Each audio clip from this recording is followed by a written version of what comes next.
go down a pretty big rabbit hole of unknown media entities. Who fucking follows Sunkissed? Yeah, that's like problem A that I'm dealing with. But now 57,000 people do. That's true. I bet They're all at employees, least- though. No, man. I think 25,000 of those are actually probably people who like opened a banana and it was a little like black, and they're like, "What the fuck, Sunkissed? My banana's black." And then they're gonna be, "Okay, this is Jenny from Sunkissed. Can you DM me your address? We'll send you a new banana." Jenny from Sunkissed, though, bots. is not actually from Sunkissed. She's from a social media conglomerate company called Percolate that Sunkissed uses to tweet. Shit. And they're hiring. So if we're all looking for an alternate route once this podcast fizzles out. I Do follow. you think they padded their numbers at Sunkissed? Is that the of point? course. Come on now. Probably. Look, if I was the CEO of Sunkissed, I would buy Twitter followers. I would do it. That's bold. I wouldn't even feel bad. They're verified, but I'm not. Look, man, don't bring me back into this shit again. I had a long-standing feud with a certain Twitter handle that had something to do with crusts, and I had more followers than them. They were verified long Don't before bring me. up bad blood, man. Come Well, on. that's if you're a corporation, you just get Bad verified, blood man. now. Yeah. Bullshit. Dude, the Can't I fucking... incorporate? If you are an associate incorporated. editor... If you're an associate editor for like a newspaper that services 1,500 people in Dade County, Wyoming, you are verified on Twitter. If you have Dade County 400 is in followers. Florida, Bear. There's a Dade County, Wyoming, There could too. be more than one Dade County. Dade County is a very popular name for a county. No, Dade A lot of County, photos. there is no Dade County, Wyoming, Bear. Come on, man.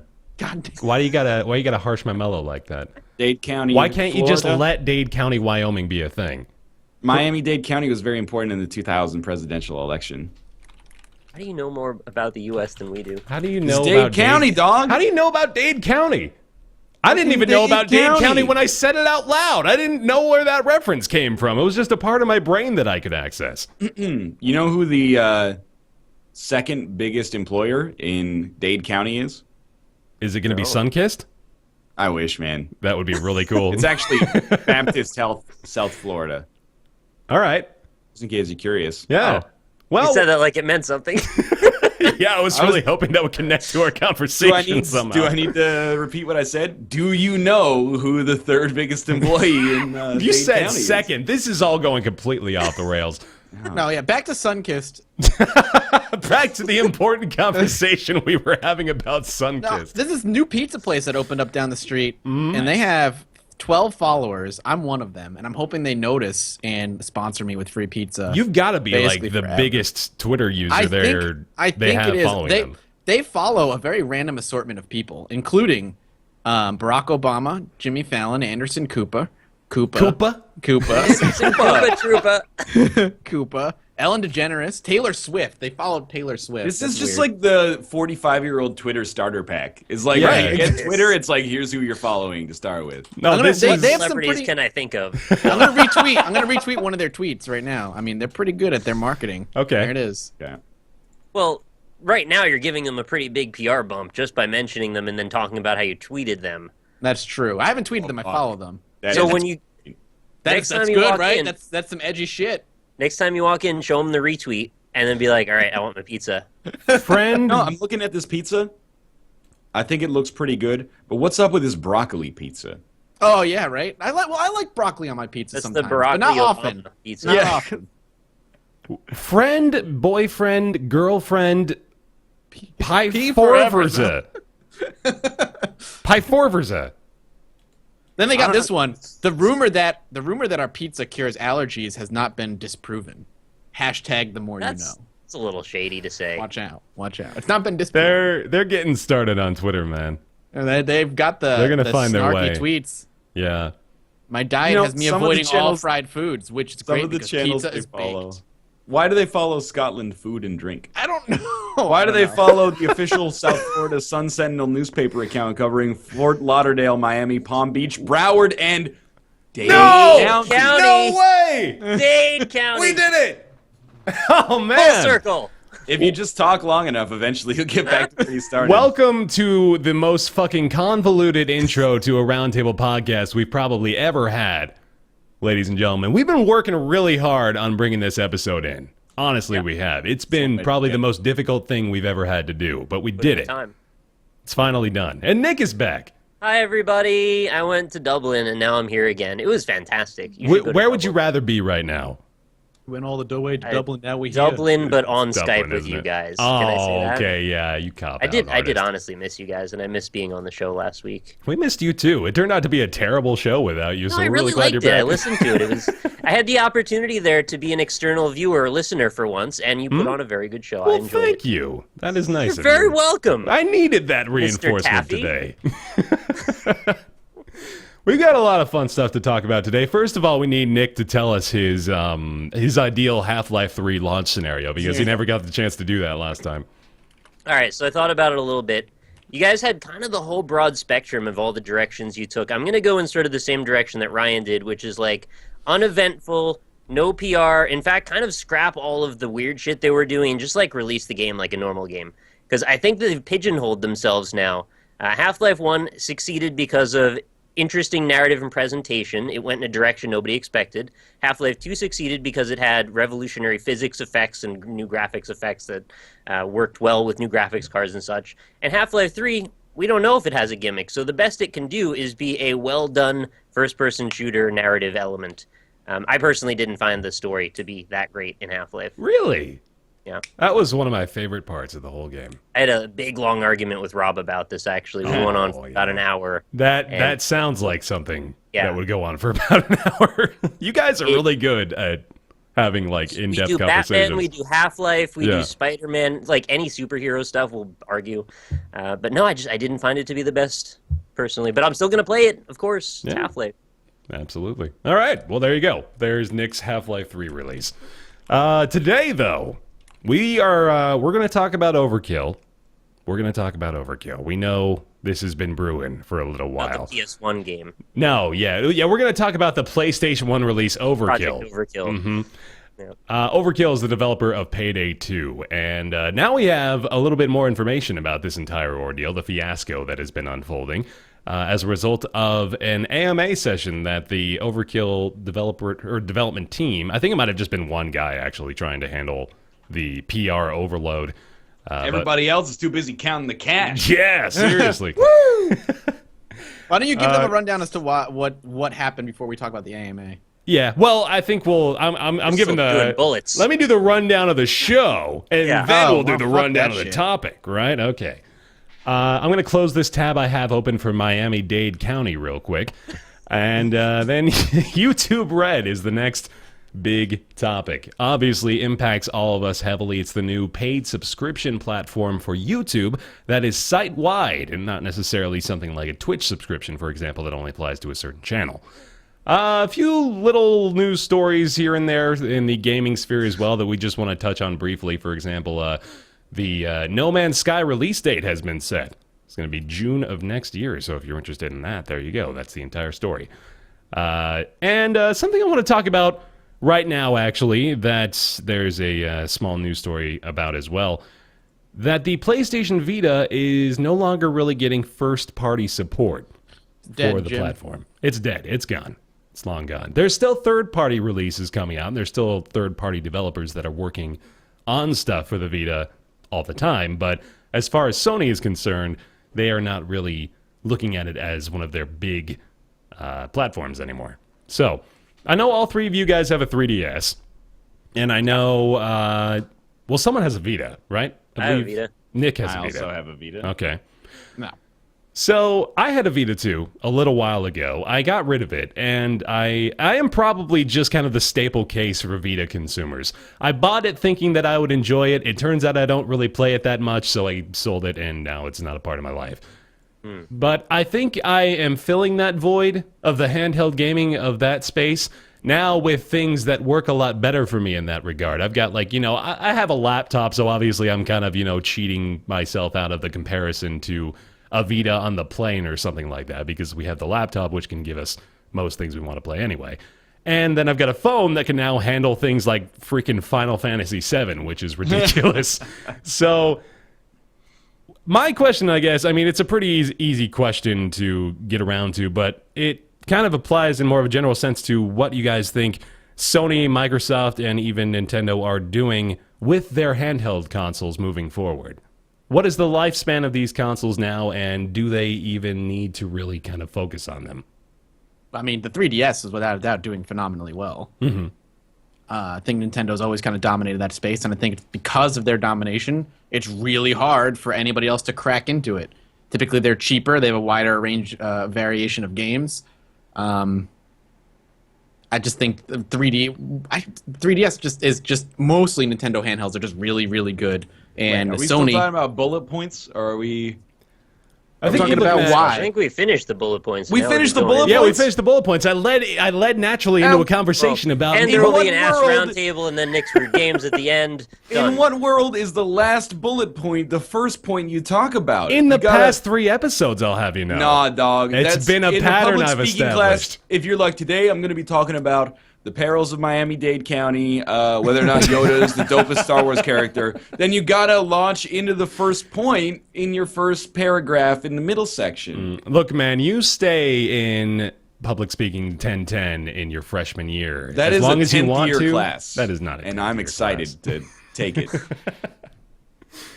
You get a 3DS is better at the end. 3DS obviously is doing quite well. The Vita does not really have that kind of allure, I guess. The Vita is just more of a, I don't want to call it a traditional, but like just sort of a run-of-the-mill handheld console. Right? All right, well, I just went on a trip and I just flew for like 9 hours. Perfect.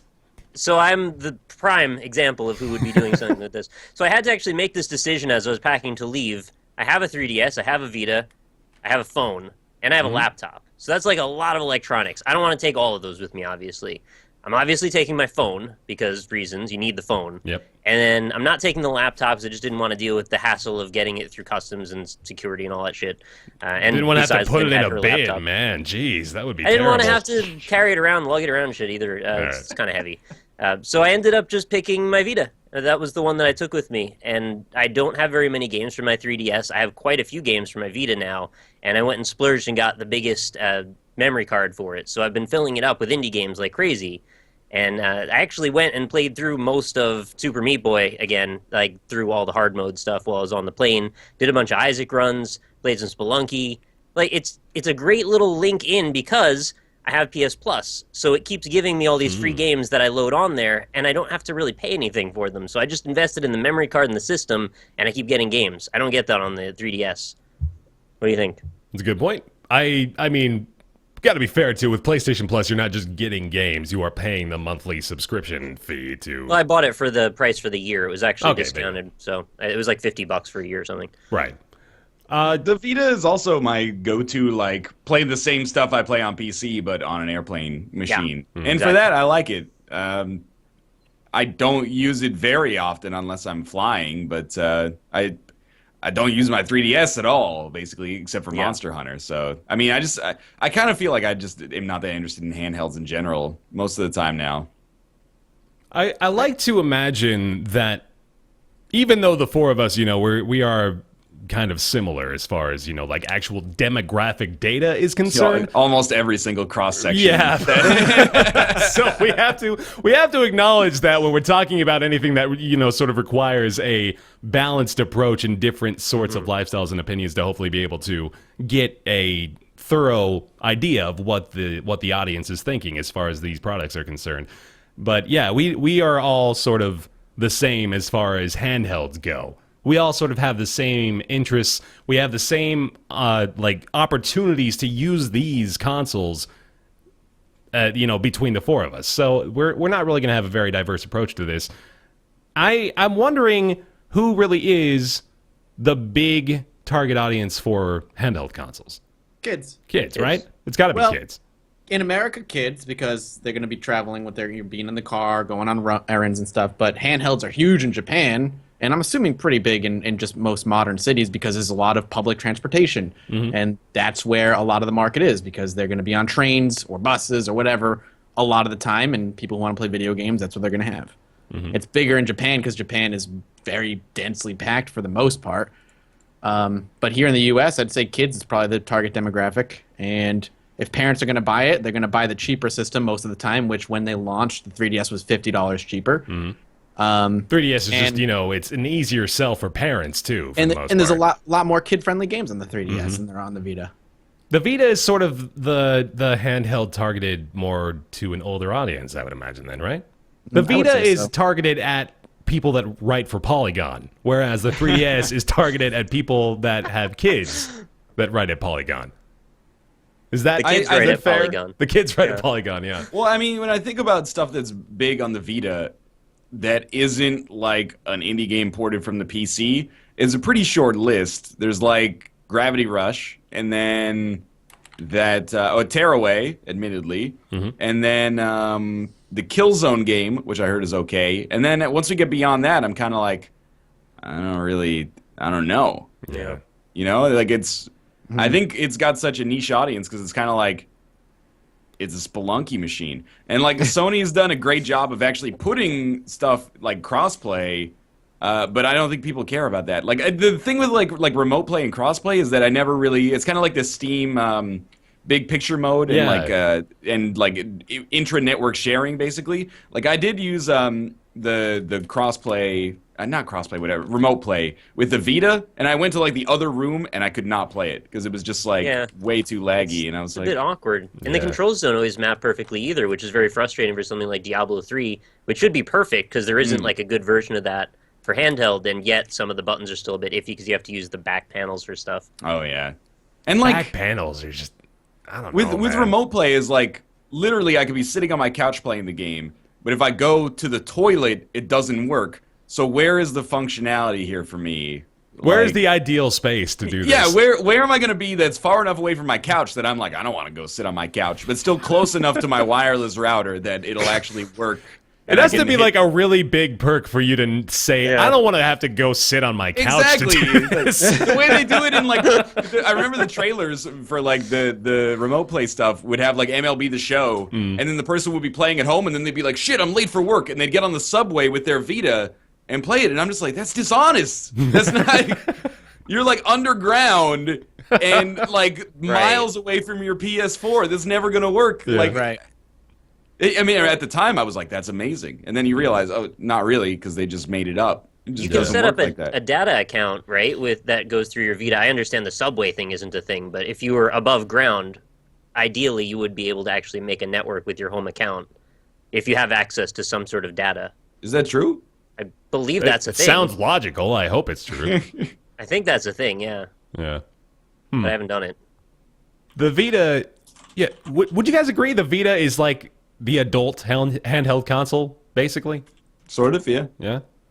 Yeah, I guess. Yeah, I mean, I pretty love much. my 3DS though, and like, I play my 3DS probably 2 or 3 times a week. So the real question now is Mathas an adult? I think we've known the answer is no for quite some time now. It's true. I don't know. Vita I just remember a couple years ago at E3, like the whole Sony conference was them begging you to buy a Vita. They're like, look at all the cool things the Vita now does. And I'm like, still don't care. Right, and of course this year now we have seen basically nothing as far as the handheld market is concerned. The entire focus, the focus was really good this year. I really enjoyed where the big three were headed, like where their heads were as far as what people want.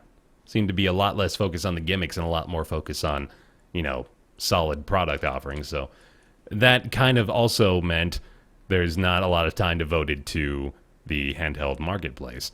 Is it? I don't know. It probably hasn't gotten any smaller, right? It probably hasn't died off in any noticeable fashion. There's just nothing new for them to be pushing. The 3DS is there. It isn't going anywhere. The games are coming out for it, and Sony's like, we're not going to be able to do anything, and backed out. So then the final weigh in here would be whether or not it's that big of a deal that Sony is withholding first-party support for the Vita. So It's just not profitable for them. Just not profitable. That makes sense. Mm-hmm. I don't did really see care. things saying they're releasing new colors, so I don't think they're just completely stopping or discontinuing it entirely. So that's good. Yeah.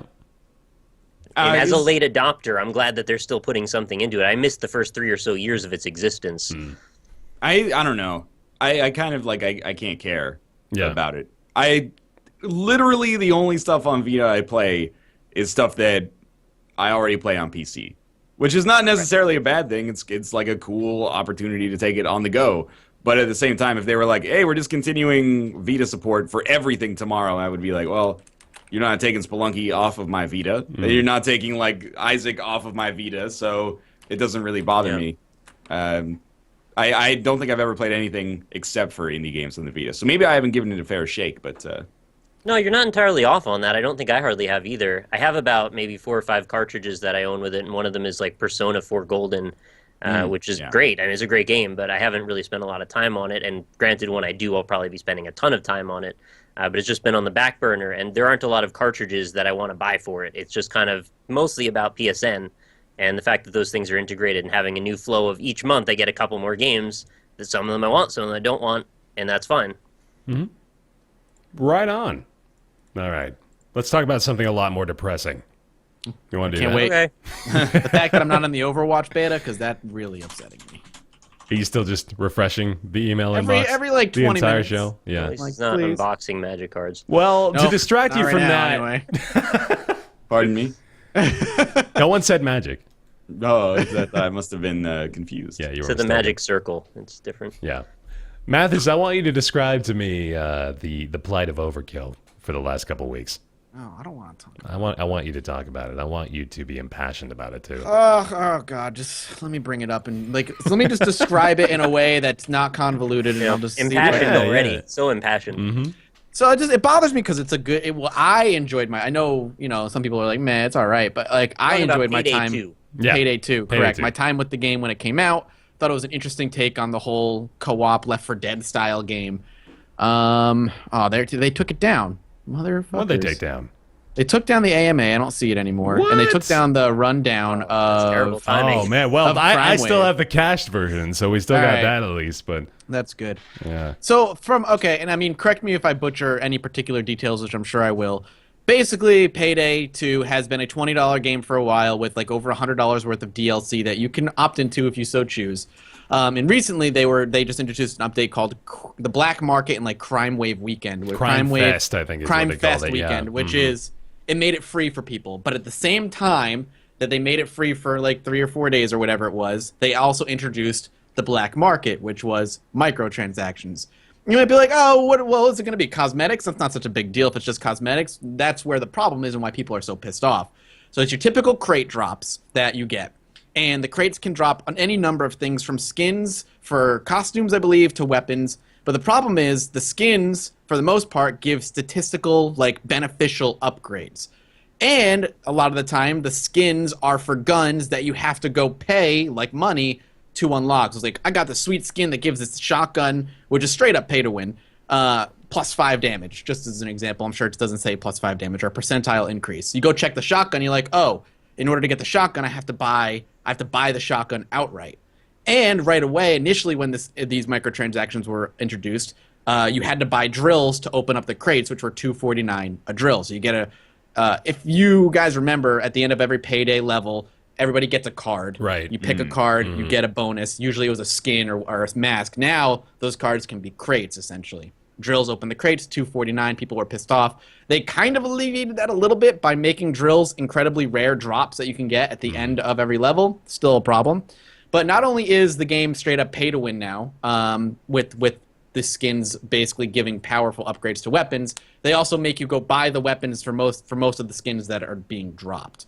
So it's just basically squeezing you for as much money as possible, on top of it being a $20 game with $100 worth of DLC attached to it.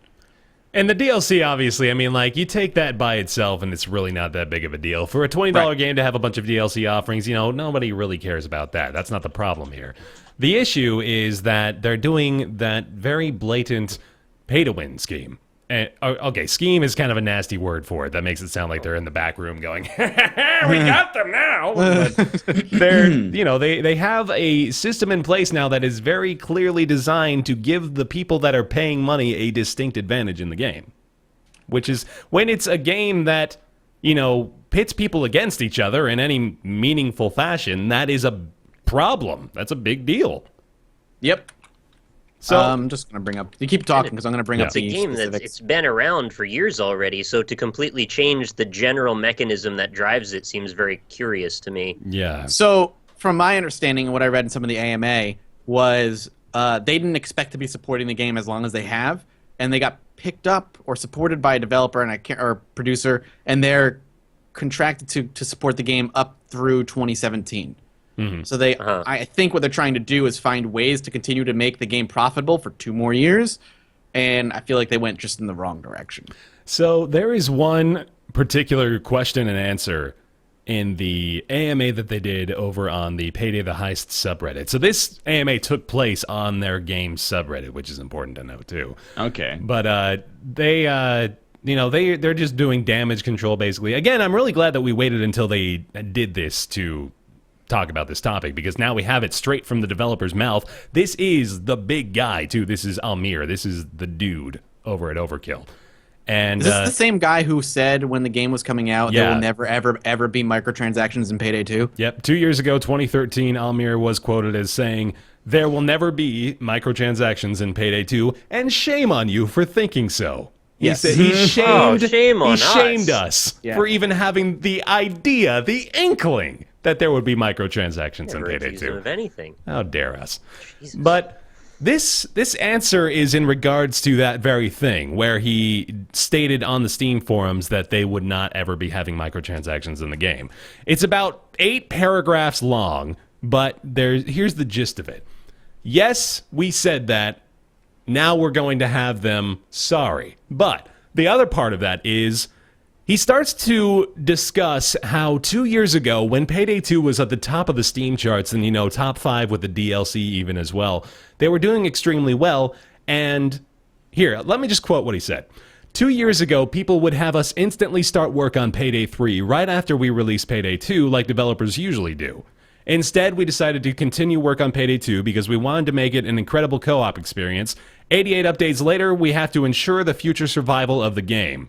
And then he goes on a little bit more with sales details and all that sort of stuff. But that right there is kind of what I think is the backbone behind this entire decision. The decision not to work on Payday 3 and instead to try to, elongate the lifespan of Payday 2. Because it's been out for over 2 years now, and normally that is not, extremely sustainable for a not AAA game. For this studio, which has tripled in size, by the way, since its inception. Since Payday 2 came out, they have tripled the staff, meaning that obviously they have a lot more people whose bills they need to pay and mouths they need to feed in order to keep the company going. But they're not working on making another game. Everything this studio is doing right now is going into Payday 2, which means they kind of they've shoehorned themselves into a position where this late into the game's life cycle, they almost have to do stuff like this. They don't really have a choice. What is an interesting question, though, but it's like the paradigm of like games as a product or of games as a service. Like League of Legends is a service. Hearthstone is a service, basically. Yeah. That is a platform for you to play this game on forever. It just keeps growing and changing, et cetera, et cetera. Or is it a product where it's like Payday 1, Payday 2, Payday 3?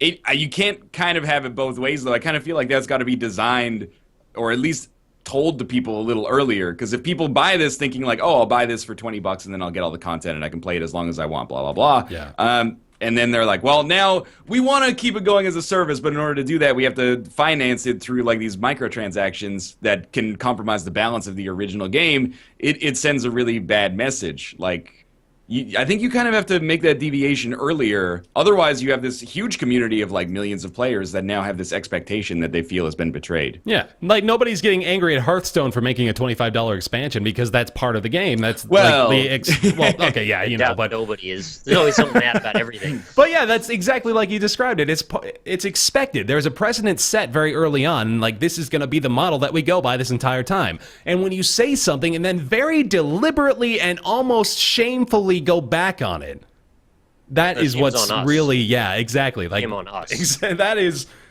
what is spurring this entire ordeal. And I really wonder how bad, if any, backlash would have been happening if it was straight up just cosmetic deal, like microtransactions. Like you can buy very certain skins or whatever. If it was just that, like in CS:GO or whatever, where it's pretty, because they and I think one of the questions he straight up says, we looked at CS:GO as an inspiration for us. Well, Obviously. I mean, like, but not really, because CS:GO doesn't sell statistical power upgrades for microtransactions. It's all cosmetic. So I don't know, man. I don't understand. They've done paid DLC before, so why is this the preferable route? I guess just because it's more viable long term. You don't have to put in as much money, if any, development-wise would probably be it, right? I mean, they've like they said, they've tripled the size. They probably have to pay a ton of people now, and if they have no future working on a Payday 3 or anything, they might as well just shoot down, just squeeze Payday 2 for all it's worth. What is the precedent for an online multiplayer game being viable for more than 2 or 3 years? I mean, look at what we've talked about in the past, like Titanfall and Evolve. Those are newer than that, and both of them now probably don't have much of any audience. If Titanfall and Evolve had been able to maintain the sort of community and, general sense of goodwill and, wish for the game to continue on that Payday has, or at least had, it's a different story. This is they had a very active community. They actually had bucked the trend. They have become the first one to do what all the others have been trying to do, and then they kind of threw it away, maybe. Yeah, no, they almost entirely did. They had something really special here. Payday's community was huge. They were so into it. They've been trying to be on Overkill's side for a very long time, and now it's just sort of being all ruined almost. There's another part of this, too, that I think is a very interesting segment of the conversation. There's a question during the AMA as well that asks, how do you think adding stats to weapon skins, kind of promotes the game's healthy future? And their defense of it was that they don't believe it's pay to win because they balance the game around the base game, not on any DLC you might own or any stat boost you might have. What do you guys think of? Really weird answer. Yeah, That's not really balancing it. That's ignoring we're balancing it around the vanilla game, not none of the $100 of DLC that people probably own. It's like, okay.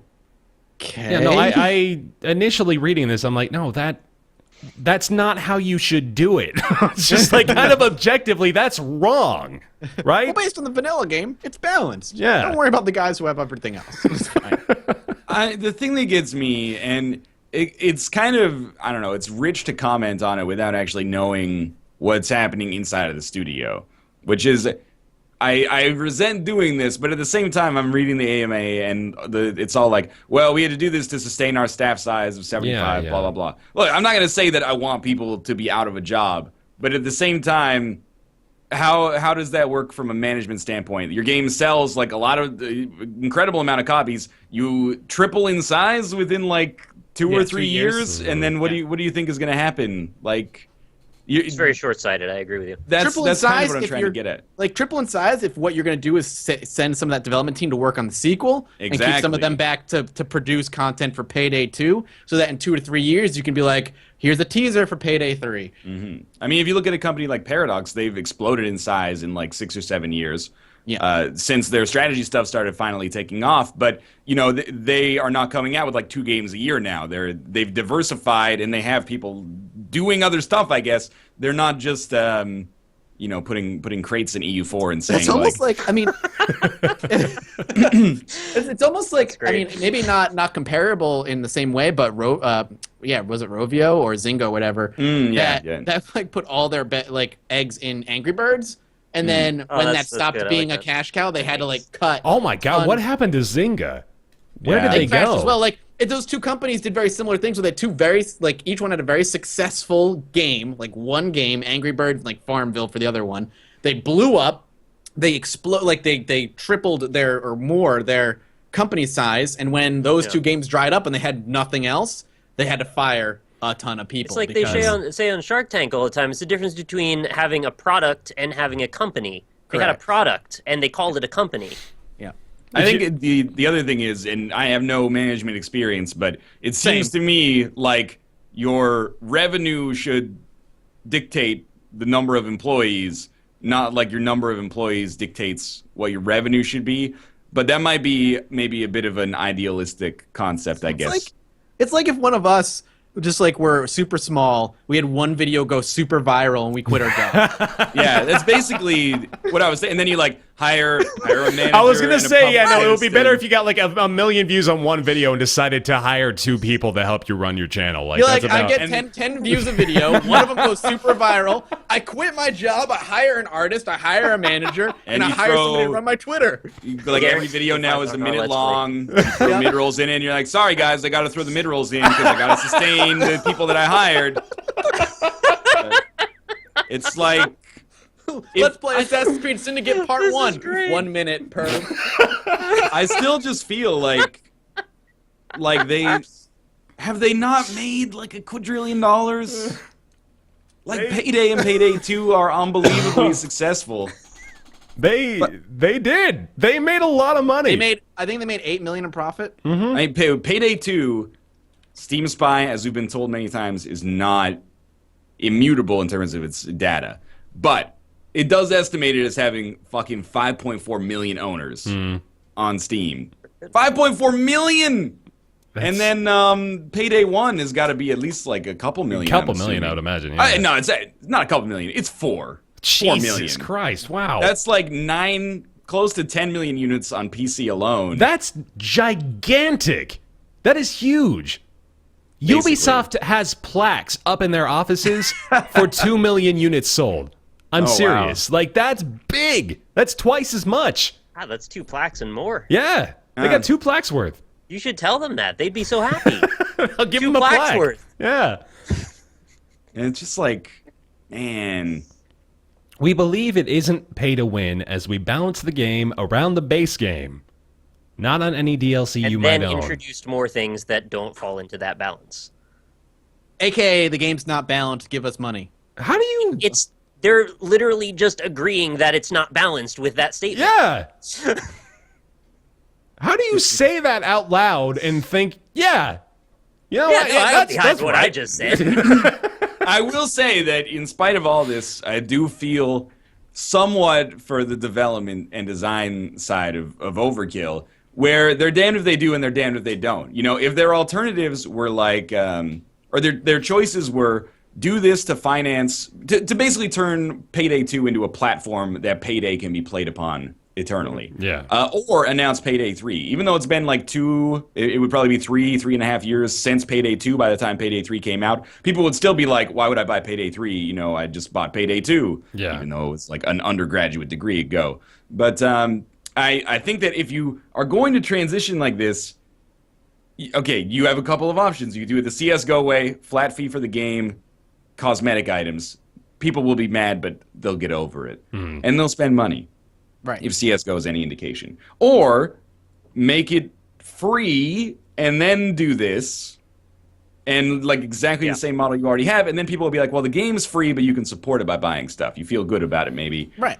Or just make it cost $20, keep selling like 100,000 units a month, and then maybe that's okay. Right. You can do Right. whatever. If that's okay. not okay, I God hope that you have the time to reevaluate your business model. That's what it's like. Why? Like, I mean, if you're gonna This do whole this, thing make is the not- game free. I don't understand. Like, because like Ryan said, at Want it least both maybe ways. people can swallow it if you make it free and introduce microtransactions. But you're like $20, please. Also, here's like 1 million microtransactions. Also, here's a ton of DLC. But And we you'll balance have it a around worse- vanilla. You'll have a worse time if you don't spend more money. Right. You will definitely have you will see other people having a better time having spent more, and that is clearly the reason for it. But we balanced it around the original games. Yeah. All right. Well, I think we're starting to repeat ourselves Go in a little circles, bit here, yeah. but yeah, Yeah. more or less the. I mean, we're trying to provide an answer. I think for it really. I think we're trying to get to sort of a point of closure on this, but It's that they double dipped. yeah, it's kind of just a big mess, and sorry. We're sorry on behalf of Overkill and like anyone who's having a bad time with this. You really can't betray your community in this, especially like if you're making like a ton of money. Like you're already. I know that the people that are working at Overkill are like junior programmer number 90 is not like a millionaire because of his work at Overkill, but the studio has what is to us an unfathomable amount of money. And then to be like, well, this game was like 30 times more successful than we could have imagined when the first game came out, which was only 4 years ago. But we've gotten like too big too fast. To me, what it is like it sends the wrong message of like we're a business, we're not a game development studio, which is unfortunately a fact of life, or it maybe even not unfortunately. But you know, you look at like look at Jonathan Blow, who makes like a couple $1 million, maybe even a little bit more on Braid, and then puts all of that money and then like 9 years into making The Witness because he wants to make games. He doesn't want to make money. What Overkill is doing is saying like we need to sustain this game to sustain 75 employees seems like the antithesis of that to me. Right. Right. If you're one dude with a dream, you can sustain your dream and take risks like that. But when you have 75 people that need to live, Exactly. there is no dream involved at that point. It's just how can we stay viable? There's actually a very damning post made to follow up one of Overkill's responses in the AMA. He mentioned that, you know, we're getting to this broader point of they're having to do what they're doing in order to keep their studio afloat, right? But someone actually posts in response their financial reports to their investors, which, you know, there's a press release for it. This is from August 27th, and like every single data point is reflecting how they're having better revenue in Q4 of 2015 than they've ever had as a company. They have to look good for their investors. Yeah, but that's kind of, it's really just like the nail in the coffin when you can see that and just immediately disprove the point of, oh, you know, we're having to do this to keep us all going. When, I mean, again, okay, I have a minimal amount of managerial experience, so I don't want to, you know, like have to broaden the scope again, but this is just, it just looks like a badly managed situation over the course of years. It seems like the kind of thing that's been happening as a result of them just not being able to lock down the route they wanted to take. And now it's blown up, unfortunately. Yeah. Unfortunately. Yeah. Also, Zynga is trading at $2.39 a share if you were interested. That shit bothers me. That is even worse. It's like I actually think that Overkill wants to make games. Zynga is like, you know, Farmville's huge. Now we can all be like turbo millionaires like we always wanted. Why? Like, even without any managerial experience, I'm like, here's, if I had a game, and let's say I had a team of 20 people, and we made, let's not say Farmville, but let's say, what was it? Draw Candy Something, Crush? right? Oh, okay. So Draw Something, I am totally in their camp, where they made a game, not even a company, basically, and then they had a choice between like growing it into a big company and taking risks, or like to make what? To make more mobile games. It's not like they need the resources. Right. Or they could cash out for like $10 billion. It wasn't 10 billion, but let me see what Draw Something sold for. I can't remember, but $183 million. Jesus, wow. Why in the world, as a game developer, would you choose to build a business instead of taking your share of $183 million and then making whatever you want forever? Right, you get to do like whatever you want. Zynga's stock price literally dropped by a penny while you were talking. I'm sorry. I didn't know this updated automatically. That's pretty cool. Isn't the only other element in that equation ego then? That you just believe in yourself so much and you have this inflated sense of ego that like I'm worth more than 183 million. Yeah. That's I don't what know. would keep someone there. I don't know, man. Well, when your passion is in it, I think that's kind of what Ryan is getting at, is that there's people who they blow up and their passion is still in the thing that they have become incredibly successful at, so they continue at it and they try to get even better at it. Or there's people that have made a thing and that thing has become wildly successful and they're perfectly fine with just saying, okay, cool, I did it. No, I'm totally with you, and I'm totally for the whole passion thing. I'm like, that's what makes me excited about video games in general. But how excited can you be about Draw Something? How passionate can you be about that Let's ask concept? David Cage. We'll find out how passionate you can really be about something. Not that it's even a bad game, but it's just, I think everybody almost was looking at stuff like this at the time that it happened and being like, really? Like that, you're going to regret that. But when we look back, it's going to seem even sillier, I think. You're like, you made one game, it was like a time management game about farming. It got huge, and you tried to make it like a like a 500-person A company. business, yes. What are Like you a talking culture. about? It's like Publicly traded wait. Farmville. you invented Okay. like the Rubik's Cube, and then you try to like spin that into being Google or something like that. It just doesn't. It doesn't make any sense. All right, Mathas, you found something here. Yeah, Overkill is working on another game. Oh, They're working on The Walking Dead. What? Overkill's The Walking Dead, produced by Starbreeze Studios. I Here's feel the like we link. should have remembered that. I didn't. There you go. There's a link. Starbreeze Games, Walking Dead. Overkill's The Walking Dead. oh, They're working on that. I only looked that up So because I they're going to knew. be really hard up for money when this Walking Dead first-person shooter comes out. Right. I was looking at that because I knew that Starbreeze was working with Overkill on something. I couldn't remember if they owned them because I looked up Starbreeze's stocks, which actually plummeted a little bit over the past couple days, which I don't know has anything to do with it. Starbreeze produced Brothers? Yes. Brothers: A Tale of Two Sons, yeah. Man. The Yeah. freaking No, they didn't 5 plummet. It degrees just of dropped separation. a little bit. Starbreeze stocks have dropped a couple points. I didn't look at this as a thing that would really cause stock prices to drop, by the way. I'm pretty sure none of the people looking at that data give a goddamn about whether Yeah. or not these But they are microtransactions working. are They're going working on. on The Walking Dead. They're Yeah. working on a Walking Dead game for 2016 because that, like you said, because that's gonna flop. Yeah. That'll be Right. terrible. I'm concerned about their ability to generate revenue. What with that most lucrative license, except for the NFL on Earth right now. Yeah, I think they'll be able to tug at our heartstrings for a while yet. Oh, boy, that was... To be fair, you probably do need a pretty large staff to make a game on a license like that will impress people. I'm really confused by the sarcasm here because there have been Walking Dead games that have totally flopped. So, like, why are we so... Yeah, worried but about that those, good? I mean, okay, we're looking at Earl and Durl in a game. Yeah, that's in what we're a looking much at. different light than I think Overkill's upcoming Okay. Walking Dead attempt. Well, so there's And- just a lot of confidence then.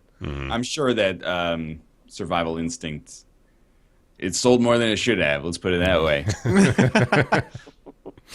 70,000 owners on Steam, which is not necessarily good, but I imagine that is the kind of game that probably got picked up by people who didn't know any better. 4 and, like, a Radio million Shack. people own Payday 2. 4 Yeah. million. And it's pretty wild. That is outstanding. Wow, okay. Take a look at the Steam forums. Yeah, you go read the Payday 2 Steam forums. That's going to be a good time. I could probably make like 3 videos out of this I controversy. bet you Oh could. my god. Make a bunch of money, man. You make that video. You tell Get a people to piece of the share it pie. around so that Overkill sees what they've done. You need to be the voice of reason here. Damn it, Overkill! You done it! Yeah, that's how you Put start it. shit on our hearts. That's all you have to do is like 10 seconds at the beginning. You're just going, no, come on, Overkill, damn it. The first 3 seconds are me being like, I heard there was news on Overkill. And then I start reading it, and then my eyes slowly widen. Yeah. No! God damn it! I want you to raise enough money through your videos that you can send them the 2 plaques that they're owed. I need to put in a lot of mid-rolls for that, though. That's okay. It's part of the job. All right. For years, YouTube's fans have been telling us they want more. More choice when watching their favorite content, more ways to support their favorite creators, and above all, the option to watch their favorite videos uninterrupted. The top trending guy just show up? What just happened? That's pretty good. Put this up on E-Bomb's World. Yeah. Oh, don't. They hate me there. YouTube Red is a thing. Sure $9.99 is. a month. Costs, or the full package removes ads from the entirety of YouTube, and you get to watch things offline. And Google And- Music subscription? And Google Play music thing? Yeah. Exclusive PewDiePie series. Yeah, man. That thing actually does not look bad. I thought that was a pretty good idea for a TV show based around PewDiePie. I kind of like it. And other content as well will be there. If you don't know what we're talking about, YouTube Red is the brand new, just announced, and it should be going into effect. Actually, is that going to be when Like this a couple goes up? days, right? Yeah. Tomorrow for us. Oh, it'll okay. be So it live. will be live. Okay, so there you go. So people will have already been experiencing YouTube Red. So yet again, we Classic get to us. yeah, that's very, very true. The sell of this product is kind of tough right now, just because, you know, it's in its infancy again, and most things in their infancy in this day and age tend to, you know, have a struggle to start up with. But I also don't know about the future of it. I'm talking specifically about the offering of YouTube Red to the consumer right now. Clearly, there's a whole nother discussion to be had about what YouTube Red actually means to us as creators. But if you're looking at this from the perspective of somebody who watches YouTube and wants to get YouTube Red or potentially is thinking about it, what are you thinking right now? I could get ad block for free. Mm-hmm. Oh, come on. No, I don't. No, yeah, I don't. disagree I with that. agree that that's not the right opinion, but I think that a lot of people No, have that I opinion. agree. No, because okay, so here's my argument against that. The people who are saying that already have ad block. The people Yes. who aren't are going to be the people who say, I want to support these people and I don't want ads. I will pick up Okay. YouTube Red. I think the people who there's going to be a very small conversion rate from people who already have ad block to YouTube Red because the people who want ad block have it already. That's my opinion. I think that the people who are going to pick up YouTube Red are maybe a small number of people who have ad block and say, if this is my way of supporting creators, instead of using ad block, I will. And the people who don't have ad block who watch the ads and say, hey, I can get what I want with no ads, and I can support them the same way I would be if I was watching ads already, I'll grab this. I think that's for the people. I love to think that there are a lot of people who think like that. And we're talking about, you know, like the big scale of all the consumers of YouTube content. The people who are having those thoughts run through their mind are probably in the very small margin, right? Still, I mean, even though I think it's gotten better, I think there's still a lot of people who aren't really aware of those sort of repercussions. If somebody is already going to be like, well, I can get an ad block for free, then there's nothing for those people that you can give. Mm-hmm. Literally, ad block is the perfect solution, and I don't feel like that's like strange to say. It's a free plugin that makes it so you don't see ads. If that's literally the only thing you're concerned about, like, you can exempt yourself from the conversation because you've solved it from your perspective. Like, there's never going to be a better value proposition than the thing that does what you want for free. For free. The only way it would be better is if it did what you wanted for free and also supported the people you liked. Yeah. I've had this like internal dilemma actually about something that not even was YouTube related. I had this about deciding upon a gym to go to near my house. Like, when you're looking at two competing products or services and you're a consumer and you're worried about getting what you want at the cheapest price and having everything you need, right? I have two gyms. One of them is smaller, further away, but is locally owned. And, you know, it would feel good to support like a family-owned business. There's also like a chain that's down the street, cheaper, and has more equipment. I'm going to go with the chain. I can't not go with the chain, right? So when you have something like this, YouTube Red is offering, you pay for a couple extra perks, whereas with AdBlock, as you mentioned, it's basically the perfect solution if you don't want to watch ads, but you want to watch YouTube. It's tough to compete with that. It's the same number of people who are going to pick up YouTube Red as the same number of people who have Twitch Turbo. Yeah. Not many. And it will have no bearing or effect on any of us. Well, that kind of ruins the entire conversation. I don't fully agree with Mathas, but I think I have a tendency to.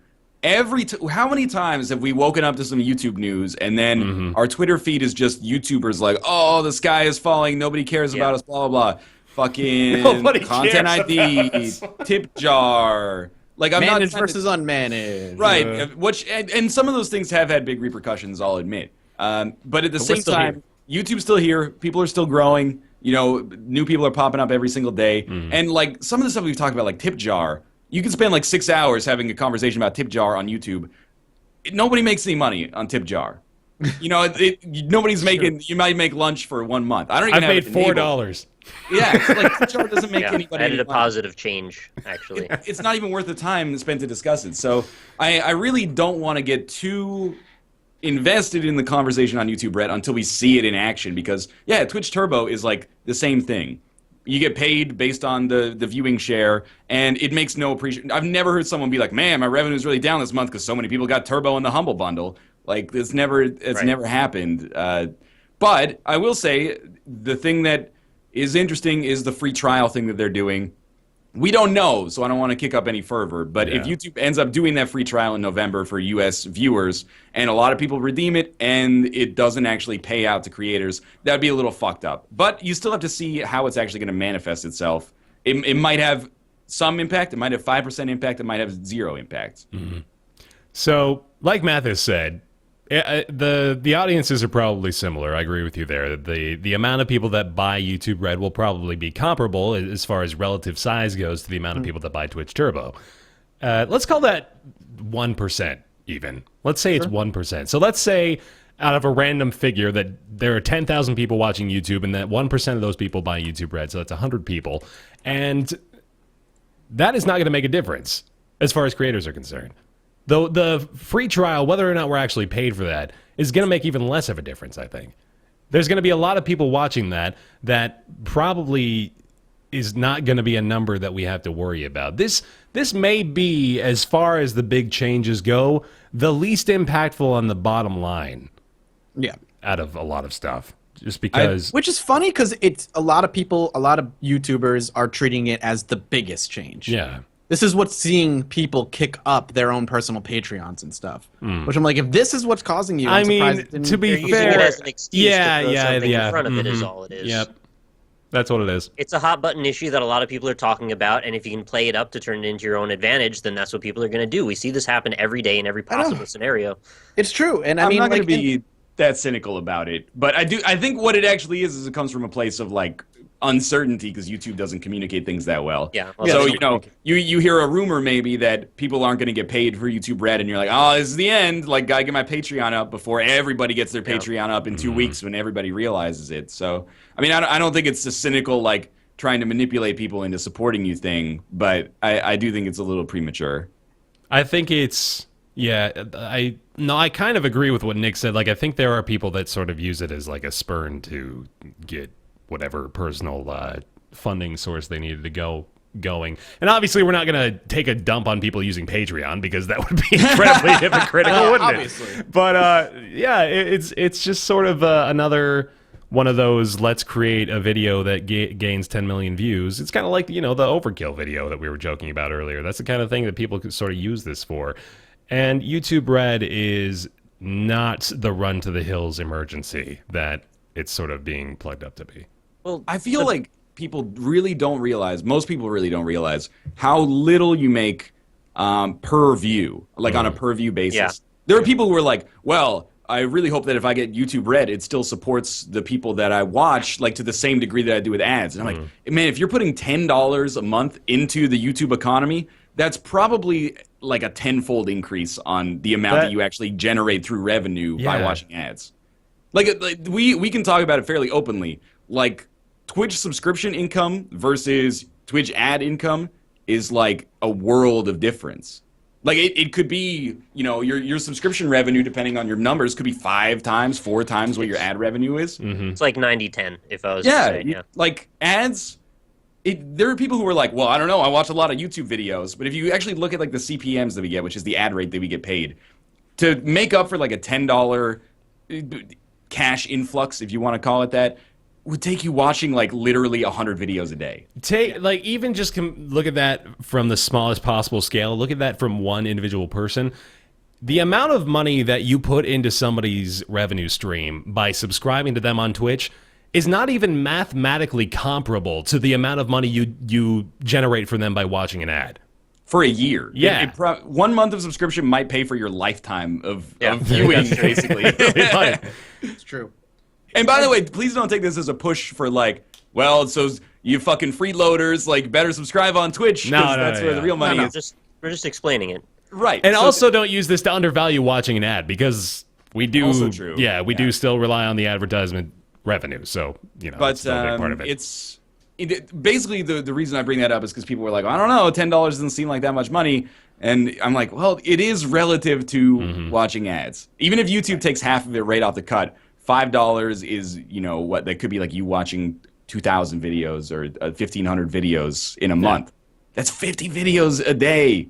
Yeah. Some people probably do that, but they got to be outliers, I think. Yeah. And even still, if that's it, you break even. You get to watch ads and contribute exactly the same amount. But that's why I feel like maybe there's a little bit of misinformation there that like somehow creators are going to get fucked, and they might, depending on how the revenue split ends up happening. But I'm intent to wait and see. I can't imagine like YouTube is gonna, if Red takes off, YouTube will have so much more money. Yeah. That it would, even if they fucked us, we might still be making more. Like I guess YouTube, the fear, if Red takes off, is that advertisers are going to put less money into the system. No, they're not. That's what people. That's the conversation topic that keeps coming up. Oh, and also that they might be misrepresenting how the split happens. That you're subscribing to support creators you like, but you might not be supporting people that you like. True. We have to wonder about the split too. I mean, obviously, it's another one of those YouTube things where there are numbers that exist and they're in this magical, ethereal realm that no one ever gets to touch or mess with. But I like the idea that that pool is divided by the amount of time you spend watching certain channels. So this has been sort of the hypothetical that people are tossing out as far as the, what we can speculate how YouTube Red's pot is divided for people, is that for that $10 a month for one person, if they spend 80% of their time watching PewDiePie videos for that month, then $8 should go to PewDiePie, right? That would make sense. Minus whatever YouTube's going to take as an admin fee up front. Yeah, of course. But just like comparatively speaking, that if he gets that giant, if he gets that giant chunk of the pot, then that would be fair. By the way, I put WD-40 in my microphone boom arm a month and a half ago. Yeah, that's not working out so well. It's not a good idea. Don't ever do it. But if you have a PS4. If you have a PS4 controller with squeaky hinges, do put it on there because it's kept mine good for a year. Nice. Well, just a little, like a smidge of a drop on the end of a Q-tip. Don't put a solid drop in there. That'll be a problem. All right, and that has been our regular segment of good and bad uses of WD-40. We'll have that one recurring soon. I liked it. I liked it a lot. But, okay, so this... I sort of segued into, the next big controversial part of all this, which is whether or not people are going to be seeing the sort of splits from YouTube Red's platform that they want to.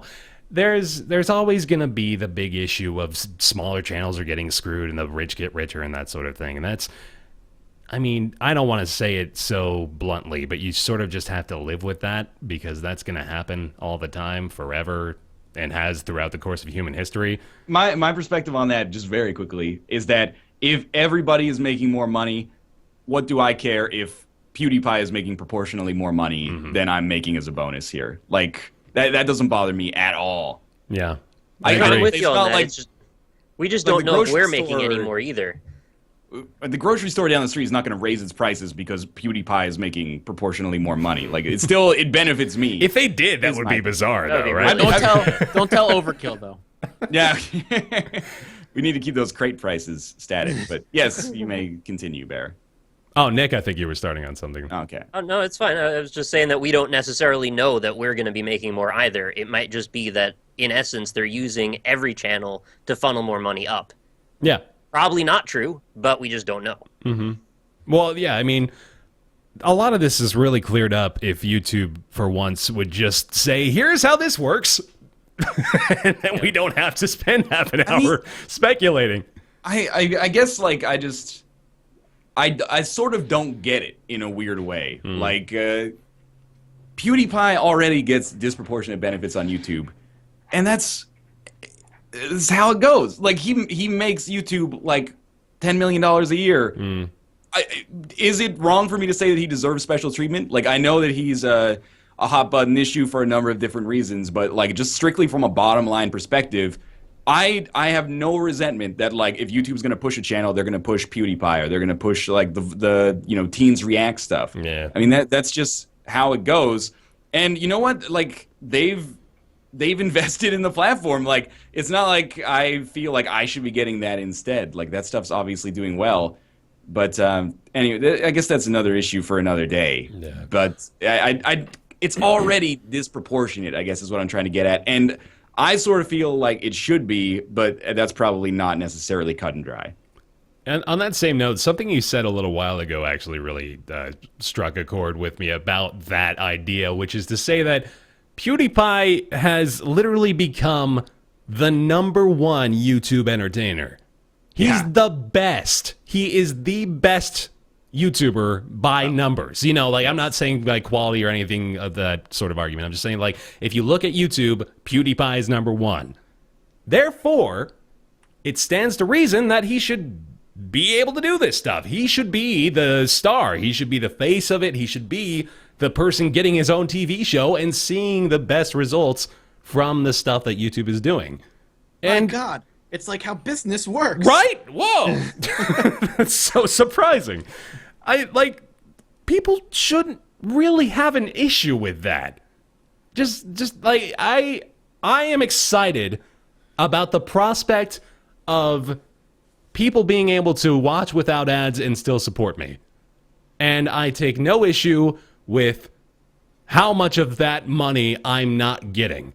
I love that I might be getting a little bit more of that money. Like, right. That's really exciting. But it's just so, I think it's blown out of proportion and also sort of misguided about what it is that people are really upset about.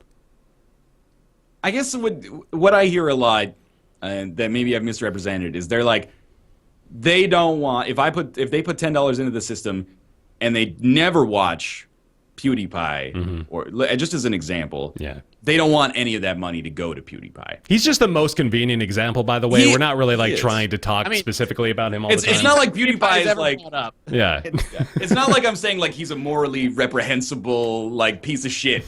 So I don't want it's like drug money or something like that. Blood diamonds, right? But they're like, well, I wanted to go. That's a whole nother idea. Okay, go ahead. I wanted to go to like the people that I support and I support only. But I don't know, like, isn't it? Like, if you put in $10 into the system and then you exclusively watch MathasGames, you are smart man disproportionately buffing up MathasGames view time in the YouTube Red system. Technically, all of the money that you put into the system, at least after YouTube's cut, would be going to MathasGames with our assumption of how the system works. It's not like you put in $10 and now you own the 30 million that YouTube is making from YouTube Red, and then like some of it goes to PewDiePie and you get mad about it. Like it is almost proportional already from my perspective, but I thought the thing that was still up for debate was where that pool gets divided and if it gets divided amongst everyone in the entirety of the system. That's what the YouTube Splash said, was that it's going to be divided based on proportional to view time for every partner that's opted into YouTube Red. That's more or less the only like official word from YouTube that we've gotten on it. That is going to be more or less how the split works. But of course, we don't know the numbers. Yes. So this conversation don't think it's going to be a huge thing either. So I agree with you, actually. Man, if they would just give individual subscriptions. Yeah, and that's it would be that's the perfect way to show support of your creators, man. We've been asking for that for fucking months, even on just this show. It is a good step. It is a good step. It's a start. Go another step. It's a huge company. It takes a while to get the wheels moving. And I don't know, man. I do kind of get a little resentful sometimes when I see like YouTube announces something and immediately, almost every time, it's like, fuck YouTube, fucking, like, I know that they built this platform that enables me to like do my job, but fucking this sucks, stupid, and then like this uproar. And if I was YouTube, I'd be like, why would I ever try? Like, why would I try to do new things? Like, if it's working out okay for me already, maybe it's not. But I don't know if I would say why would I try to do new things. I would say why would I ever try to deal with the backlash of these new things? Yeah, they don't. I guess. Yeah, they don't have to. I guess there's no reason for them to subject themselves to that. Yeah. I'll also say from like a non-partner standpoint, I think it's a pretty good deal.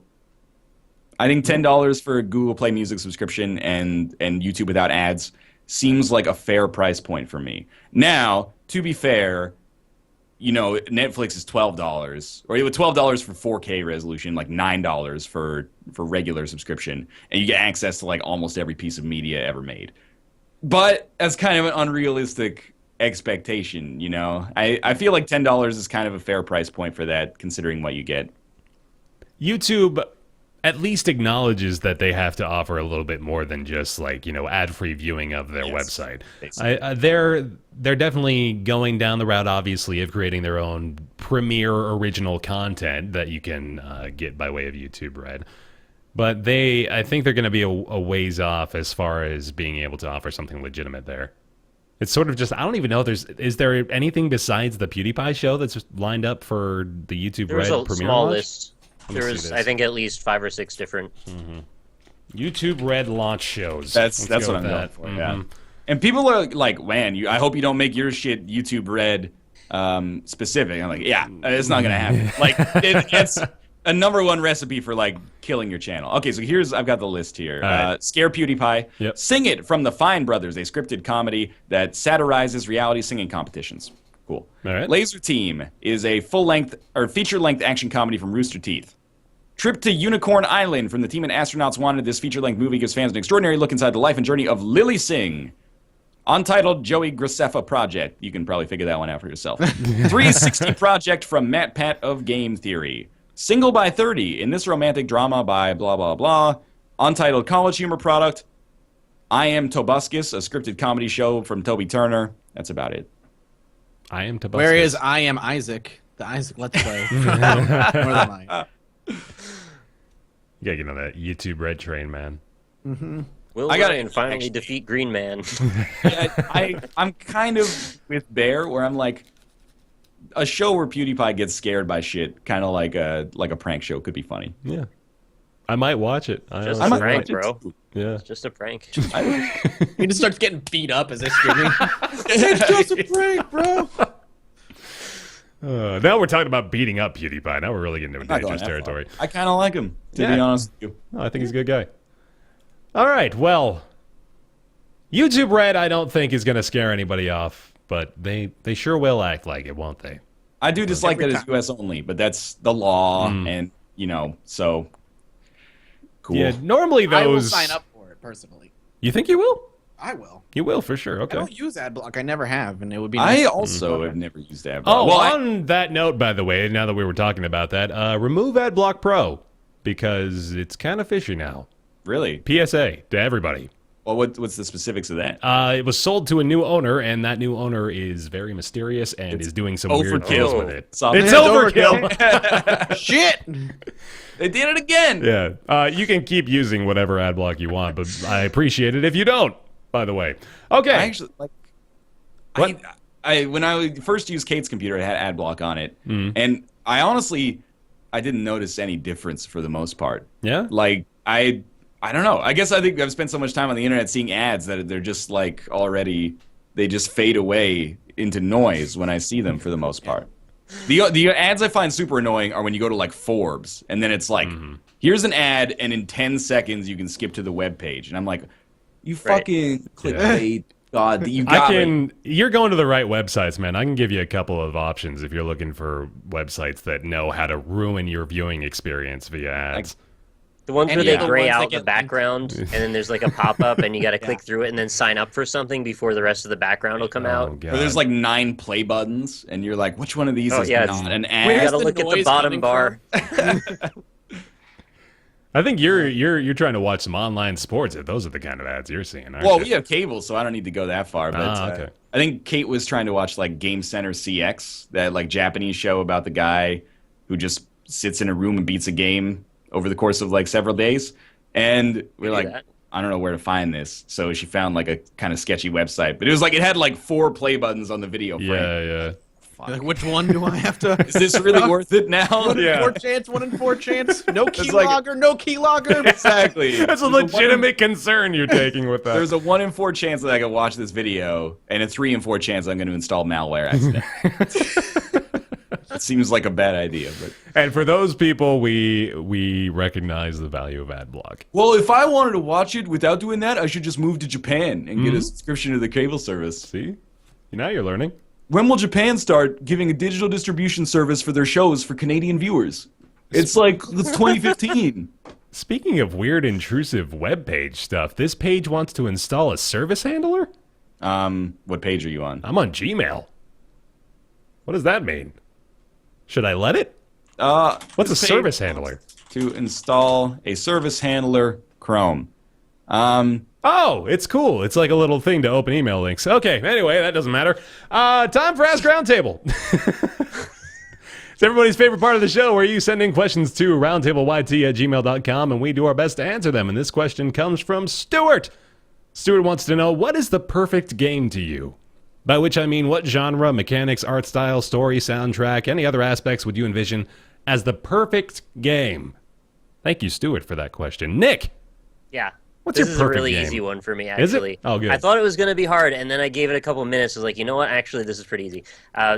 Gigantic-ass Symphony of the Night with high-res sprites. So, like, 200-plus hours of roaming the most expansive castle full of every possible mythological creature to collect all of the items and gain all of the abilities. There you go. I will also throw out Mega Man with all of the bosses put into one game. Oh, like a Shadow of the Colossus Mega Man. Well, like, just imagine you get to the screen where you pick which boss, and it's got, like, 85 heads to pick from. Oh, that'd be cool. Okay. And then yeah, you just I like spiral out of control Isaac style by the end. You're just like a fucking god. That. Nice. That sounds mine. really cool, Or actually. you I have the want to play shittiest that. build of all time, and you can barely do any damage. Yeah, well, you pick all the wrong ones to go down the route of all 80 bosses. There you go. All right, Mathas, what do you got? I don't know. Come on, man. The What's one your where what's I your can punch a early tree and access? survive, right? Yeah. Early access, survival, zombie, apocalypse, With collectible trading cards. right? And microtransactions, and glitchy zombies. I don't know.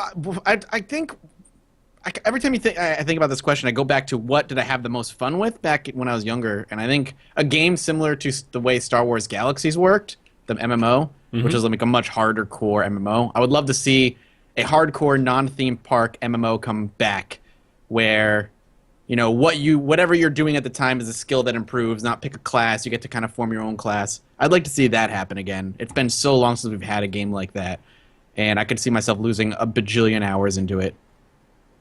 All right. Ryan, what do you got? It's already Isaac. Weird. I'm just going to describe Isaac. Yeah. For me, the games that I gravitate most towards are short and replayable. That doesn't only include Isaac and Spelunky and stuff like that, but Magic the Gathering is kind of in the same boat. It's like a 40-minute experience or a 20-minute experience that's repeatable and is different every time. Deep level of strategy, but also fairly accessible. That doesn't necessarily and a little apply to random. Magic.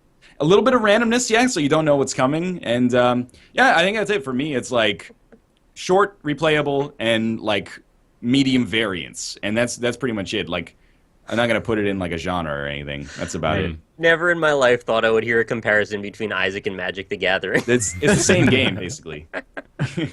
Isaac is just a non-competitive Magic the Gathering. Magic the Gathering is an Isaac-like trading card game. It's basically true. Magic the Gathering is a roguelite.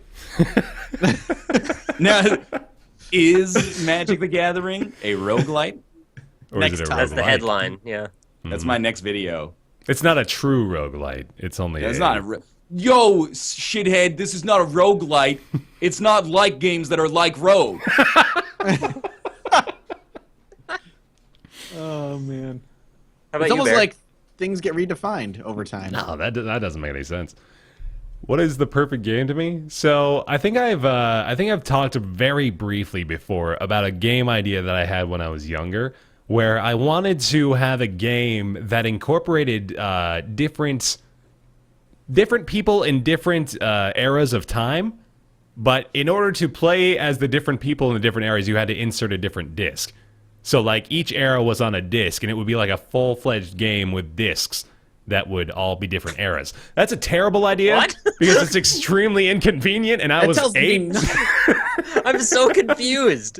Well, you can change that now with the Toys to Life mechanism. Yeah, I was No in discs, 3rd different grade toys. when I had this written in my notebook, by the way, so I want a little bit of a pass on it. We've all had terrible young child ideas. I for hope video we all games. had those terrible game ideas as kids. I had That's one gonna be what brought us all where together. you played as a bunny on roller skates and fought vampires. That's fucking awesome. Stupid. I'm pretty sure that game exists. Yeah, already. that sounds like it's on Greenlight right now. It's actually Probably. So my perfect game in my adult brain would also have to do with time travel. I don't know if there's really been a game that deals with traveling in time and allows you to, like have a good degree of freedom in altering a past that makes your future, like, you know, noticeably and demonstrably different and can change the trajectory of different things. You want So like hard real to program. Fable. Yeah, I pretty much want real Fable. I want something that deals with time travel, that puts you in positions where you can clearly make a difference for the future of whatever game world you're in. And, you know, like, have completely different experiences as a result of that. I don't Almost really have, Chrono like, a Trigger. full-fledged idea for that, but that concept alone is so exciting to me that I just... I need that. I need that. I want to play that before I die. Something. Seriously, just go ask Peter Molyneux to just do Fable again. I'm sure he'll get it right the second time. I think he will. I'm totally with you, though. I mean, all the things they promised in Fable, if they pulled it off, would have been fantastic. I want to Technology put... just wasn't there at the I time. know. Yeah. It wasn't nearly close enough. I don't think the No Man's technology's Sky. ever going to be there for Peter Molyneux. No, yeah, No brain, Man's man. Sky though. It's got a release date. It's going to What be was that? real. It's happening. June is actually pretty close. Yeah, it's not that bad. People were saying it was going to be out in November for some reason. I don't know what happened the other day. It was just Oh, like a that's rumor the- flying around. Every Half-Life 3. fucking game. Yo, hold up. Wouldn't it be sweet if it just came out? Ooh. HL3.txt. NMS.RTF. Oops. Slip down. I found this at a floppy disk left on the ground at the Sony convention. The 9 Inch Nails approach to marketing. It's just like an ASCII dick butt. I would look into that, man. I would look study into that every dick butt? part of that What does it ASCII dick mean? butt. They use a C instead of a D in this part of his dong. I wonder what that means. Break into the code. Call up Hackerman. .xls. Okay, speaking of Hackerman, because I just said those words out loud, have you guys seen Kung Fury? Not yet. It's I want to not though. yet, no. Great, I love It's it. on Netflix now. It So- is. American Netflix. That's true. Okay, so sorry about that, but you have to watch it because it's probably the best thing I've ever seen. I will. But thank you, Stuart, for your question for Ask Roundtable. That is our description of our perfect games. I had a lazy one, but I want it to happen. God That was damn it! fine. Halo 5. Halo More 5. people should email us questions too. Yeah, You guys can. roundtableYT@gmail.com. If you got questions for us, we are happy to answer them. Want more. RoundtableYT. Yes, want lots of them. And we want lots more Nick's Weird Games because Bear's Weird Games was a terrible replacement segment, and we need you It was back in our fine. lives. I didn't get it, so you did fine. I had one game though. I actually Yeah. had one game to use for Bear's Weird Game, so I'm really glad you You had didn't make this me do ready. it for 2 It was weeks in a like row. on deck. It was like, when Nick's not here, I'm going to be ready for this. I'm going to have my moment. So we'll do Nick's Weird Games this time. And, well, we got to have something good here because you guys don't know it yet, but in about 10 or 15 minutes, you'll know this is a very special episode. It's very significant. So this is going to mark the end of an era here, the end of the... I'll just say it, the end of the pre-recorded Nick's Weird Games theme songs. Because then we're going Not like live. we've ever done a Bad second at take all. of them. No, I know, right? we never have. Never, ever. Nick's Weird Games is always first ones a go. So, what do you want, Mathas? What do you want to hear? Why not? You know, it's like you said, it's the end of an era. We might as well use one of the most famous songs of our time, Drake's cell phone thing that just came out. Whatever I don't know song this that song. is. You don't even know the name of the song. You just Drake's know the cell video phone exists. video. The one with the meme is based off of. Drake's What cell meme? phone video song. You've never seen the memes? You haven't seen the Make Drake a memes? meme The dank inspired Drake Nick's Weird memes. Game. Actually, it's called Cell Phone. You've never No, it's seen called Hotline Bling. Hotline Bling. Okay. Bling, yes. The dance one. Yeah, he's going. Look, do you know a Drake song? I don't know any Drake songs. I don't either. I'm sure you do. We're not hip don't with the know any times Drake anymore. songs. falling apart, guys. We're gonna have to fix it. I know the one that's like started from the bottom, now we're here. But then it's all I could do 2 lines. Is freaking Nick's Weird Games has to be a little bit more, all right. blossoming than that. See, I'm glad you're starting to be a little bit more passionate about it. You're not willing to settle for some bullshit. Well, it's because I don't two-line know song. it, It's just, Oh my God! Don't click that music video. How about a little bit of Michael McDonald? I don't know if I can do a Michael McDonald. You don't but think so? I can. The problem is I can do the voice. It's kind of like "Hoo!" something like there, Yeah. but I don't know any songs that Michael McDonald sings. So All right, I'm just gonna get the game now. So, All right. We'll see it. all right, I have it. I think... no, come on. All right, give me one line of Michael McDonald. That's all I want. I don't know what framework to fill it in from. It's like I have the goo, but I don't have the mold. Okay. I know that feeling. I need the goo and the mold. You just want to let the goo spill out and see if it fills into a mold Then it somewhere? would just be Michael McDonald going, "Hoo-hoo-hoo." I kind of want that. Yeah. We can pretend that happened. Why don't you suggest... Mathas's was a song that came out last week. Yeah. Yeah. Bears is the fucking interim singer for the Doobie Brothers from 34 years ago. Michael McDonald has clout, you ignoramus. Come on. He's not very popular in Canada. All right. I All only right, know him check from, this out. Global top 50 charts. This is what I'm looking at right now. Fuck. We got to find something on here. Okay. Global Drake is top just 50. straight up just This All he segment is does- not this long. all he does is dance in a box. That's all he's doing is dancing in a box. All I'm going Drake through does these. is dance in a box. That's all he's Okay. ever done. I know, Adam Levine, which one? Which song is it? Maroon 5. Yeah, but what's the... Oh, you want to know the actual song? Okay. Well, you're looking at a chart, so Yeah, I I'm just assume- looking at the charts. It's Locked Away featuring... Or no, it's Our City featuring Adam Levine. So we got to go with an actual Maroon 5 song. I don't know that one. All right. The most popular recent Maroon 5 song is Sugar. I can't sing that, man. Man. All right, let's go with something old. She Will Be Loved for next week. No, I You mean, want I to take a mulligan for today? you're when it's like something within the vicinity of my voice, it's doable. Setting me up for Adam Levine is just a No, disaster. I can accept Adam Levine at an octave lower for next Weird Games theme Well, song. then it's just like, it's not good. Man. That's All right. not Adam Levine. All right. That's Adam fucking I Mundane. got a PlayStation That's 1 okay. game for you today. Nick, I think this we're just- isn't about you, man. You think this segment is called Nick's Weird Games? No, it's called Ryan's Weird Theme Songs. Unbelievable. I don't know any of these songs. He actually I'm just listening left. to Hotline Bling right now. That's all I'm doing. Oh, man. All right, dude. Tell you what. Have we done Rush yet? We did, didn't we? I think we did. I don't know the extent of your musical taste beyond Rush. I think that's all I've ever We've heard. done The Police. We've done Rush. What's your favorite band besides Rush? Probably Rush. We do like Damn it. Bohemian Rhapsody by Queen. Can you do that? I think we might have done that already, but I can give that a shit. try. No, I don't think we've done that one yet. All right, so that would be. There we go. We found something. Yeah. I'm ready.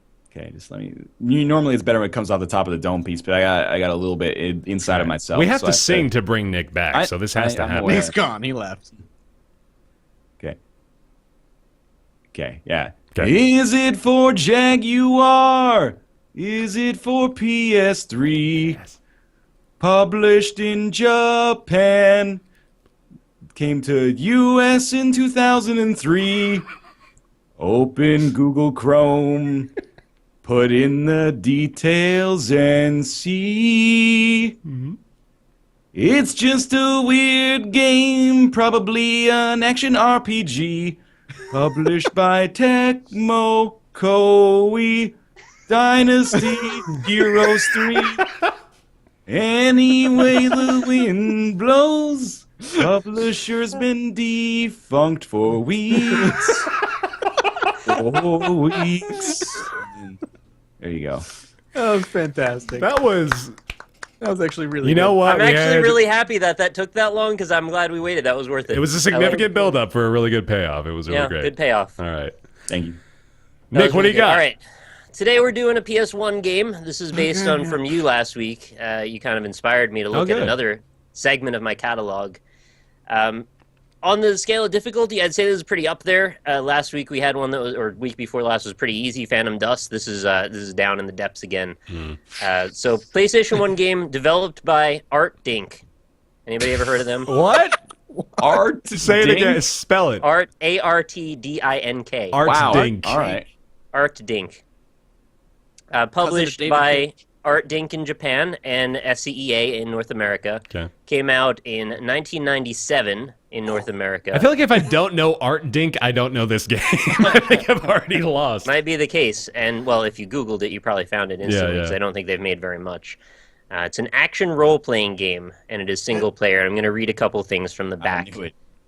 Action you- RPG. If you have a chance at getting it, you'll probably get it because the back is fairly descriptive. Okay. Enter a free-spirited world where instincts and survival rule. Hunt, gather, and kill in a prehistoric land where man is animal and the mammoth is king. Here you begin your quest. Hunt and explore a vast wilderness of mountains, tundra, and deserts. Discover mystic ruins, hidden caves, and many other curious finds. Experience real-time weather conditions as you roam, eat, sleep, age, and die. Endure attacks from fierce saber-toothed tigers, eagles, and other wildlife. Evolve a unique tribe of over 100 members. I think I know this game. This is Tale of the Sun? Ding, ding, ding, ding! Oh, Yes, wow. a prize! Holy shit, well done. Tale of the Sun! Yes! Oh, that Wow. game is fucking weird, man. That game is weird as hell. It really This is. a good Nick's Dude. weird game, then. Look at this Props fucking to you, Mathas, for getting that. That's a Damn. weird Google one. image search Tail of the Sun. And It's then look, Tail, by the way. Tail Yes. of the Sun. and then Yeah. look at the fucking Birdman walking Yeah, towards yeah, yeah. the camera. No, Oh, this game is God. well that's known his for its eyes, man. bizarreness, actually, which is, I think, why I needed to play this one up for this. You get Art it's stink. really fucking bizarre. What the fuck have these? How did people you, made? when did you play Tail of the Sun, Mathas? So, long story, I actually never played Tale of the Sun. Back when Let's Plays were something I was still kind of getting into, like not recording, a Game Informer did a full Let's Play of this game Ah, many Yes. years ago, like maybe 4 or 5 years ago. And it was one of the most hilarious things I've ever watched. Right. Dan Reichert was the one that played through it. It was so funny. It's weird. It's so weird. It's it's got apparently... some great Wikipedia stubs that come off of it. Like, for example, prehistoric people in popular culture. This is one that I will spend some time perusing at my own leisure. That's good. Apparently it's on PlayStation Network now as a pretty PS1 Japan. classic. Like all the art that I'm looking at is all like fan art from the Let's Play. Yeah. Man, that is awesome. We got a point. That's fantastic. Yeah. I can't That's, I think, believe your it. Points. third point so far out of, what, is this 20 episodes? Yeah, something like that. So Don't worry this will about be that. episode 19, actually. So that's going to be a terrific natural segue into the big announcement. Oh, Oh, where is it? Where did I put it? What's the big announcement, Bear? There it is. It's Roundtable Live. Woo! I don't see anything. You don't see anything. It's all on my end. Roundtable Live, everybody. This is the big announcement. It's episode 19 and going into episode 20, which will be taking place next Tuesday, which is 3 days from when you're hearing this if you're listening to this episode the day it goes up. Or, 4 days. I don't understand weekends. The 3rd of November, the Tuesday, we will be live doing the podcast. Not just doing the stream, but doing the actual podcast proper on the Roundtable Podcast Twitch channel. And that will be happening every single week from this point forward. So the Roundtable Podcast is going weekly. It's happening. Even without the Patreon goal, we just decided, fuck it, we're going to do it. yeah. Yeah, because basically. it's going to be better. The streams suck. They don't suck. So we might as well do more podcasts. No. We all collectively decided that it would be a fun shift. I think the podcast needed a new life, so we're breathing it into it by way of Twitch. So With that's going to be that- happening now. Changes in Patreon obviously will happen. Mm-hmm. I think we've just collectively decided to drop the $75 tier altogether. Mm-hmm. And we'll just leave the $50 tier and below as it is, I believe. If any major changes come into it, you'll all get an announcement to let you know. Mm-hmm. And those of you who are in the $75 tier, we're working on ways to, sort of provide an equal value thing for that contribution. We very much thank those of you who have been supporters on Patreon this entire yeah. time. It's been a long guys. time now. It's been like 8 months that we've been doing this show. So to be on Patreon for that long or for any period of time in that span, we want to say thank you very much for that. The Patreon page, again, will still be going on. The Twitch page will have subscriptions enabled as well with a few custom emotes and some other stuff. I don't know exactly what's going on with that right now, but I'll figure it out by the time we have the show going on. And we got all kinds of new artwork, all sorts of new fun stuff, and we'll be bringing more guests on as well to do the show live with us because that's always fun too. But yeah, Roundtable Live, it's totally a thing. It's totally happening. It'll be every Tuesday, ideally around 11 a.m. Pacific will be the start time for that, much like the streams were every other Tuesday over there as well. And that's it. That's the big announcement. So hope you're excited for that, because we are. And that is also going to do it for the show today. Yeah! Yeah! I'm still not in Overwatch. Oh, man, we took the entire podcast and you still didn't get your email, huh? I know, I'm very mad about That's a bummer. Oh, man. Follow us over on Twitter at RoundtablePC. Thank you Or very don't. much. See if I care. Whoa, hey, man. Don't be so goddamn... That pizza place probably has the most successful tweet they've ever had.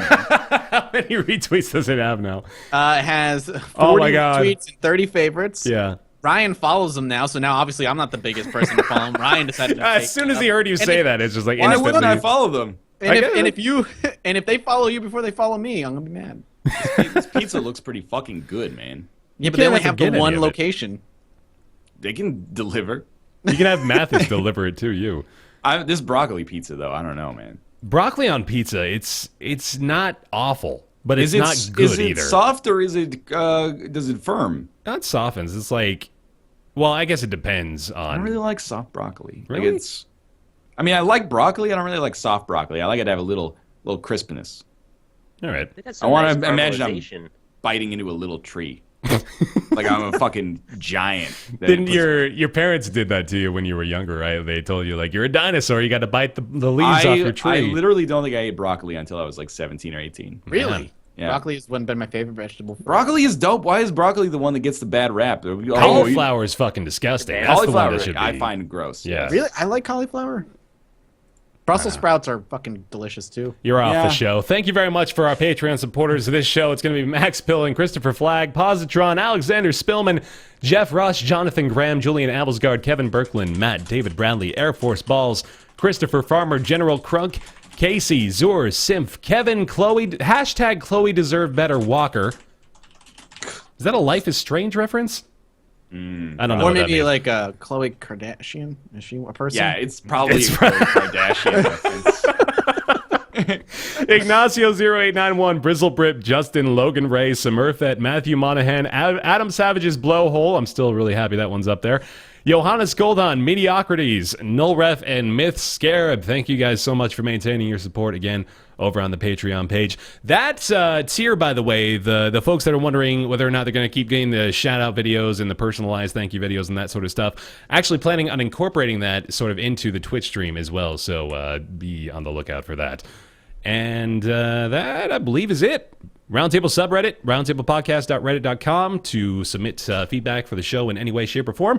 Also, feel free to rate the show on iTunes, because iTunes is still a thing that we really love for you to use. 5 stars on iTunes does go a long way. Thank you very much for that support as well. And thank you for watching the show, and we'll see you live on Tuesday. Twitch.tv/roundtablepodcast. Bye. When the hotline bling.